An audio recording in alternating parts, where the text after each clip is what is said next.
Hello and welcome again to the Writer Review. This is Eric Carrot Writer, and this week we're going to be taking a look back at the 1978 monster thriller movie titled Jaws 2, the sequel to the classic 1975 Steven Spielberg movie, which kind of like launched his acting career. His directing career. I'm sorry. It launched Richard Dreyfuss's acting career. But unlike Jaws 2, there isn't going to be a Richard Dreyfuss reprising his role as Hooper. And Steven Spielberg is not behind the cameras. Nope. In fact, this movie, Jaws 2, doesn't play off like a drama movie. Instead, it sort of plays off more closer to a monster movie, and probably was also the inspiration of those teenage slasher films that was very prominent in the 80s and 90s.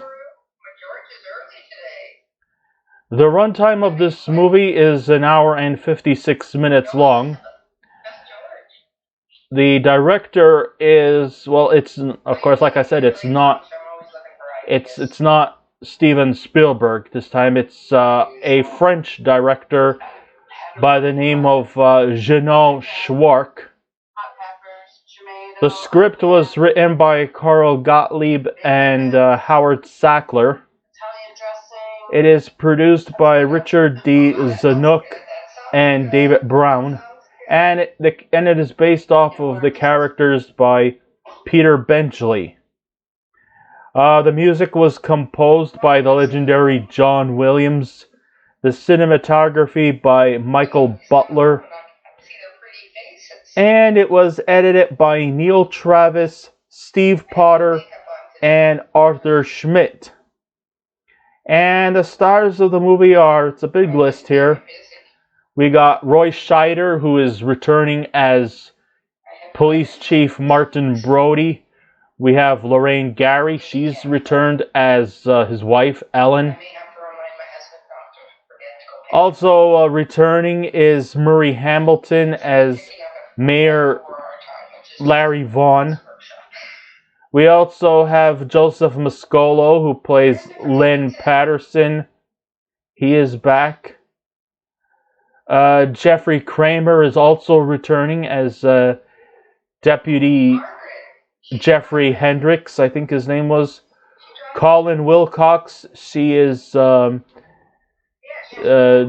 Elkins, the oceanographer or marine biologist. And we have a whole bunch of teenagers screaming throughout this movie. I mean, just literally screaming the piss out of you. And these teenagers are Anne Dusenberry, Marc Gruner, Susan French, Barry Coe. Well, they're not all the teenagers, but there are a lot of these characters' names were like the teenagers who were in peril. Let's see, we have Anne Dusenberry, Marc Gruner, Susan French, Barry Coe, Gary Springer, Donna Wilkes, Gary Dubin, John Dukakis, G. Thomas Dunlop, David Elliott, Mark Gilpin, Keith Gordon, Cynthia Grover, Ben Marley, Martha Swatek, Billy Van Zandt, Gigi Vorgan, Fritzi Jane Courtney, Al Wilde, Cyprian R. Dube, Jerry M. Baxter, Gene Coulter, Christine Freeman, Herb Muller, David Owsley, and Susan Owsley McMillan.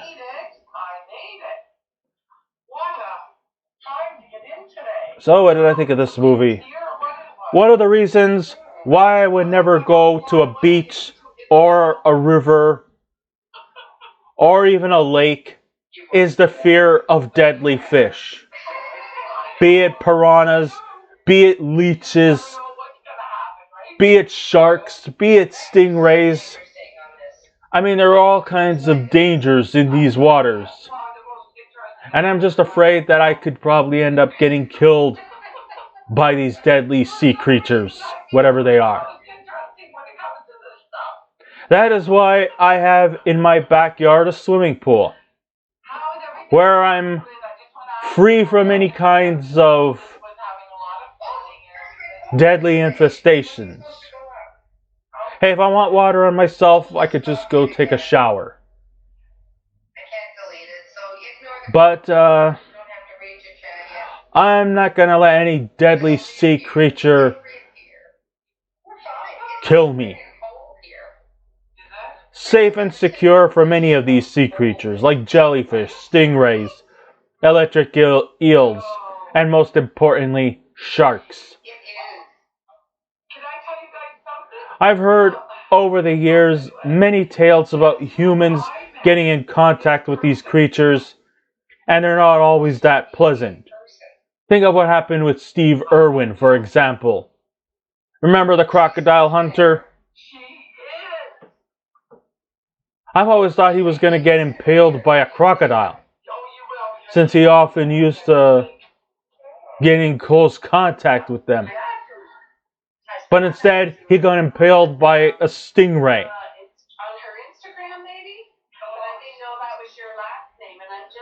That was when the straw really hit the camel's back. Sure, it's interesting, but it's never a pleasant thing. Many people have had tragedies, fatalities, and even death when they've encountered these animals. So there's no chance in a lifetime that you'll be seeing me swimming or visiting in any of these areas. I have a pool in my backyard and I'm alright with that, so thank you very much. Now I have watched the Jaws movies over the years.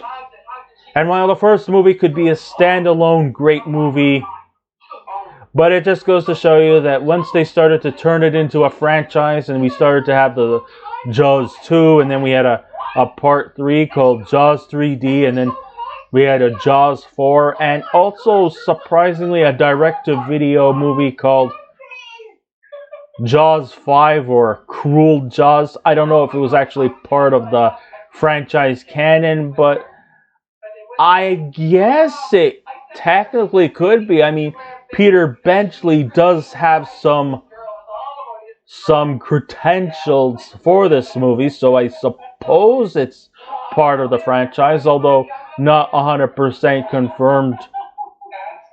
Personally, I think maybe it's just another shark movie. Yeah, over the years we've had a lot of these kind of shark movies or monster movies that do with giant mutated animals killing people.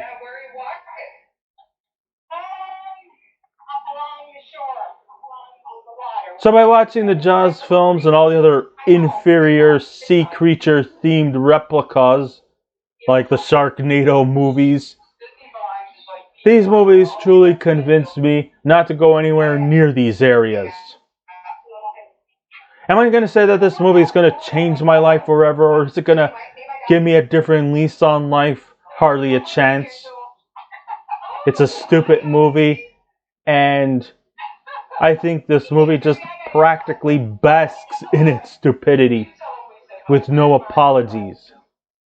If I want to explore sharks or other marine creatures, I'll just go watch them on Animal Planet.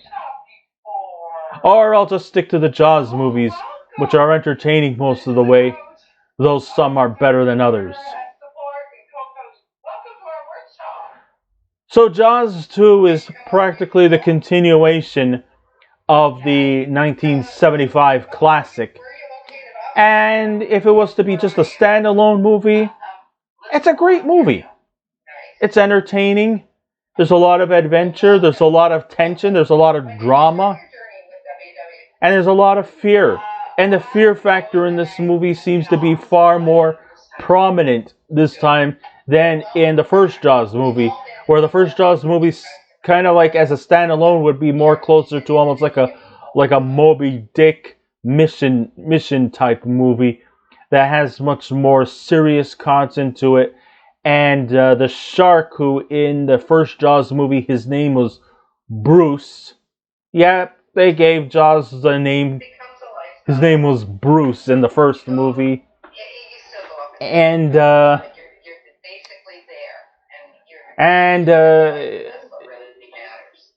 it's the movie itself was that his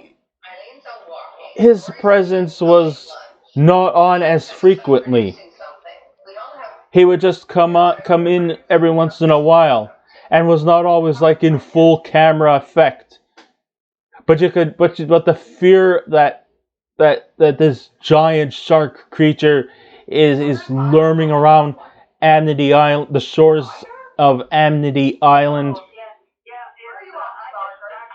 The tension is there. The tension is always there.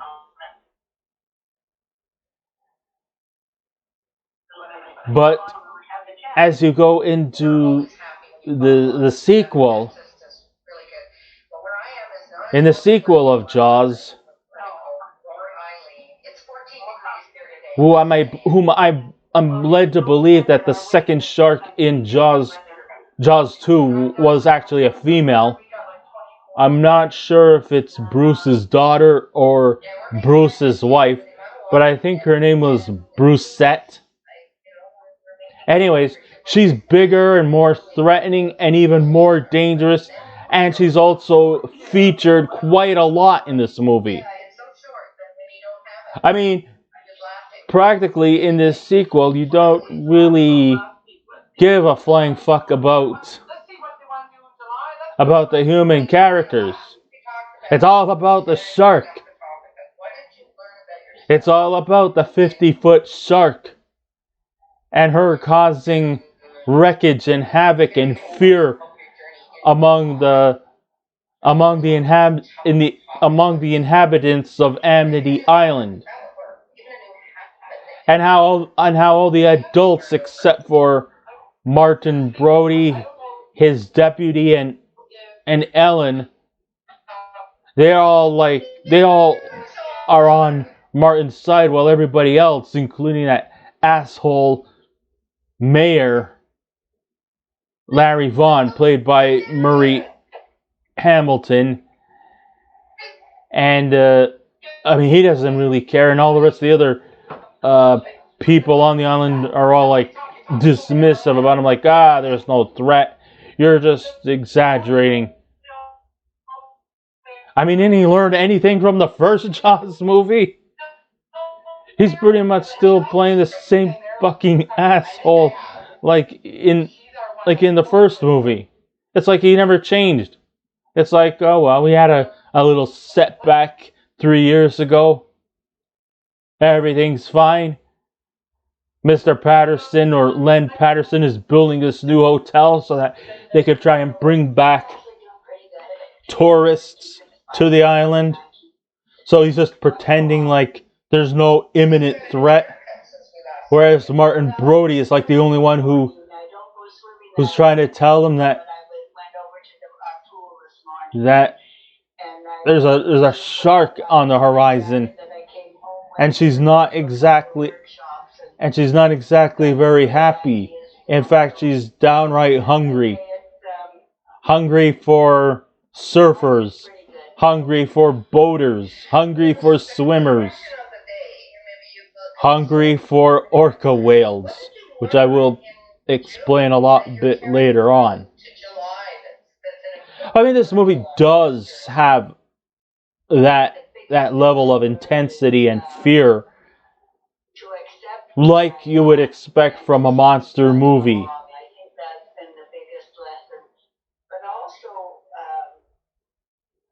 But it's still very inferior to its predecessor.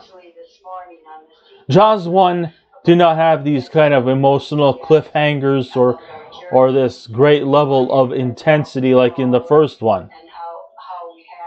Jaws 1 was played more for drama than it is for a monster movie.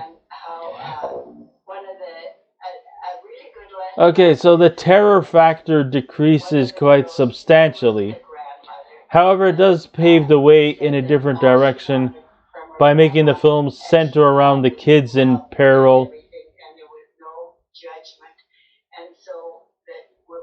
which became an all too familiar trope in other monster, horror, and slasher films that would emerge in the 1980s. I mean, I guess the 80s, people just love to watch teenagers scream. While here in this movie, you'll be hearing a lot of teenagers scream.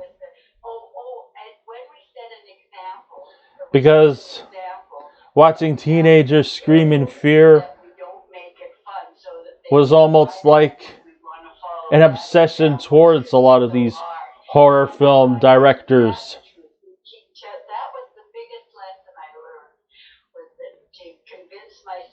So I guess you could say this movie did have kind of an inspiration. It did have kind of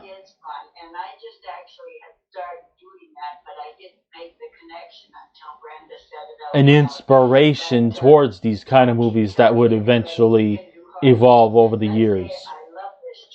It's great that the leading protagonist, Police Chief Martin Brody, is back. Roy Scheider really does give out a great performance here.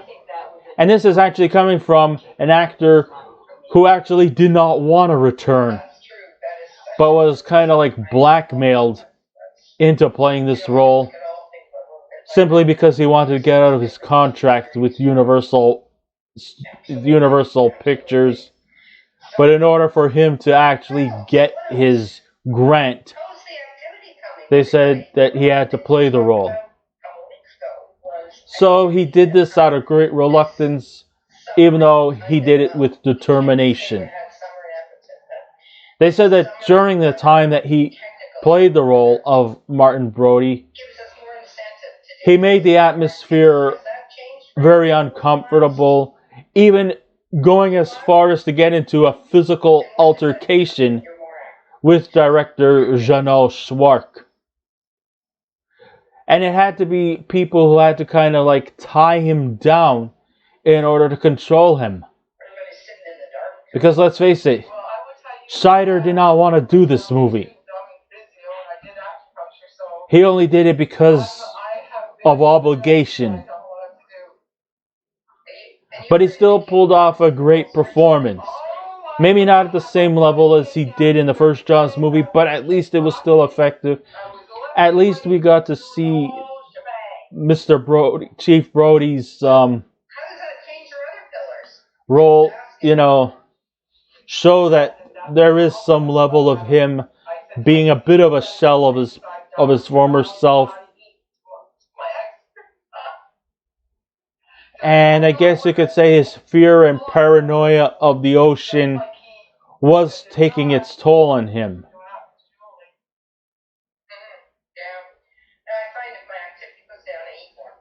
And, and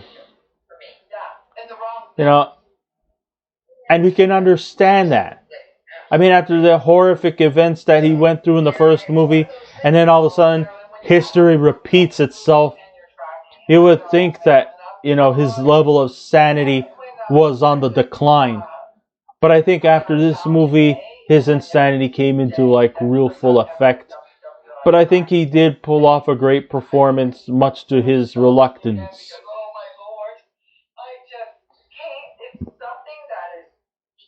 And it was actually great that Police Chief Martin Brody managed to, managed to become the hero of the movie for a second time in a row. But only this time, he's being a hero amongst rescuing the kids who are in grave danger from being eaten alive by a giant mutated shark. And some of these kids do get eaten up by the shark. Oh, some had survived, make no mistake about it. But then there were others who were not so lucky. Oh, and don't worry, two of his Two of the kids that were in grave danger also includes his sons, Michael, played by Marc Gruner, and Sean, played by Marc Gilpin. How there was others, and sure, some of them I did actually wish they were eaten alive, like including that girl who screamed all the time, played by Donna Wilkes. Oh God. Oh, she was fucking annoying. I mean, her screams alone were enough to give anybody a migraine. But then there was also one teenager who I wish would have not been eaten. Oh my God, why did they eat Marge? Why, Bracetta? Why the fuck did you eat Marge? Marge was like one of the sweetest teenagers, though, and she gets eaten alive. Oh, it was just so heartbreaking to see her go. Man, oh man. But at least some of the kids still managed to survive, even though their boats were capsized and their fears were in overdrive. But it was hard to sit through at times.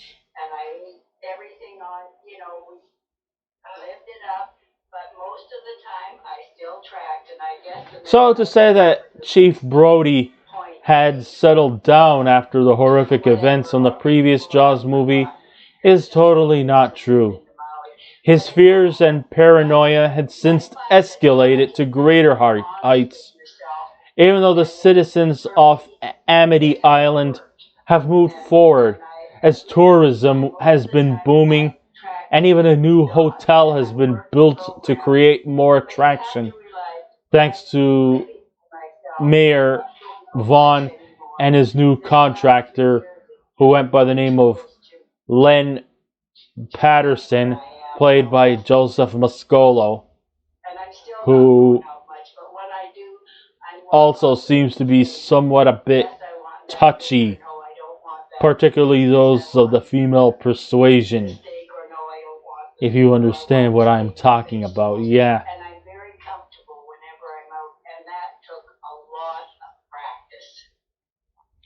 Well, what's more is nothing will stand in their way, not even Brody, who firmly believes that vacationers are not the only ones making their way to the island, but another giant shark may make its presence known. The citizens continue to dismiss his claims, as his sanity is barely in the balance, and is only supported just barely by his sons and his wife Ellen, played by Lorraine Gary.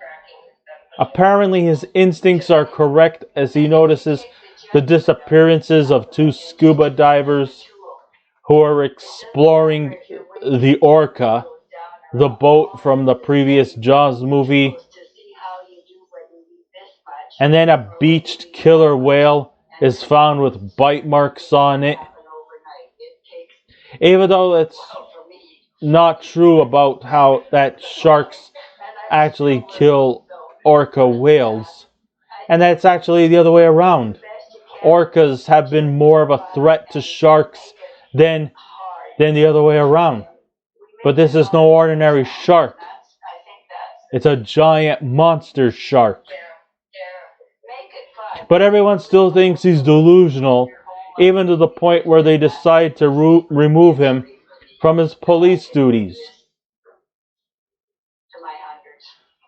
So now, not only has his reputation been shot, but his livelihood.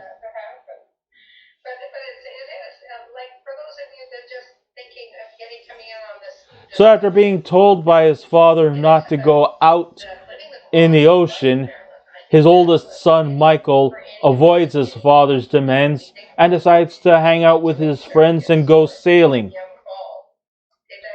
And even his younger brother, Sean, tags along with them. And this is where the sequel goes into the direction of the kids in peril cliche, which you've seen in monster movies, horror, slasher films, and becomes the focal point in the next sequels to follow. But the shark is not only just some big, giant monster, it also seems to be quite intelligent, and it seems to cleverly know its targets, and seems determined to make them its dinner. During the ensuing battle, the sea beast has some unusual human-like resourcefulness, making it even more of a dangerous adversary. Everything that Brody expected materializes before his very eyes, and once again it's up to him to destroy the beast once and for all. Sure, I know I must suspend my disbelief, but the fears I get from watching this have as much bite as the shark. This is one of the reasons why I would never go to a beach or a lake or a river. I don't want to think I want to confront any sea creatures that could be a potential threat to my life. Like I said, there's a pool in my back. I'll go there instead. In reality, I would not like to see anybody's life in danger, shark or no shark. But the situation these youths are facing, with their lives on the line, is high on intensity, but it's still executed very well. They do exhume some natural feelings. I mean, hey, if you feel that your life is in danger, of course you're going to be in fear. But I liked how they tried to build some kind of almost like a colony by putting their boats together and trying to, make it to shore to safety.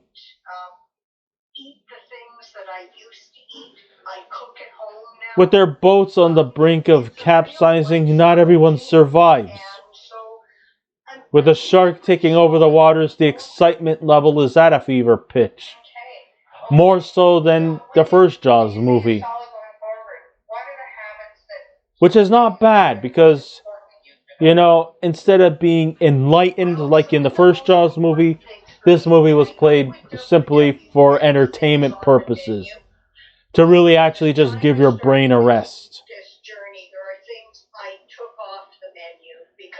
While eliminating the rest of the plot from a standalone perspective, Jaws 2 is very dependent on giving the viewers just what we need for just a mindless shark tale. I mean, it's not completely mindless, but it's definitely not something that will exercise your brain.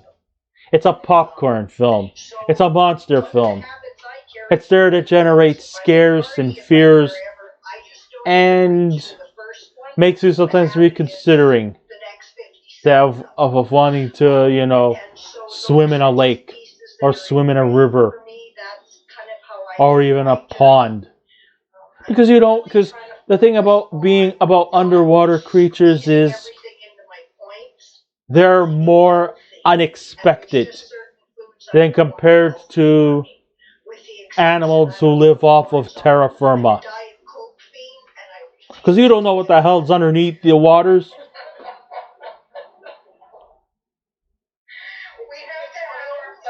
I mean, you could be swimming in a lake innocently, and then something will just attack you from out of nowhere, and you are defenseless. Because underneath the water is a lot of unpredictability. A lot of mystery is underneath. You don't know what the fuck is underneath these waters.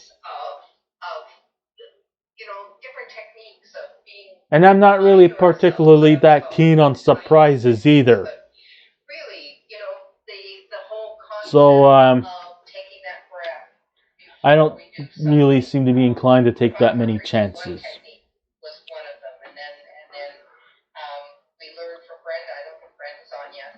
So it even goes so far as to make this rescue mission even more overwhelming as the beast manages to successfully demolish a helicopter. Who knew? I mean, who could forget when a helicopter that could actually float on the waters tries to rescue these kids in peril, only to actually end up having he and the helicopter destroyed by this giant beast of a shark. Oh, don't worry, the shark gets its comeuppance in the end. I mean, when Chief Brody lands on Junction Island and he cuts some kind of a giant electrical power cord and tried to sort of play little mind games with the shark, and the shark bites into the electric cord, being electrocuted and then destroyed. And the remaining kids, which includes his 2 sons, Michael and Sean, return to safety. So even though it can't measure up to the same level as the original Jaws, Jaws 2 is still fun and entertaining to watch. Sure, it lacks reality, but from an escapist perspective, it's executed better than most other shark-themed movies out there, or all these other wannabes. And that even includes the Sharknado films, which I've always thought were nothing really to write home about.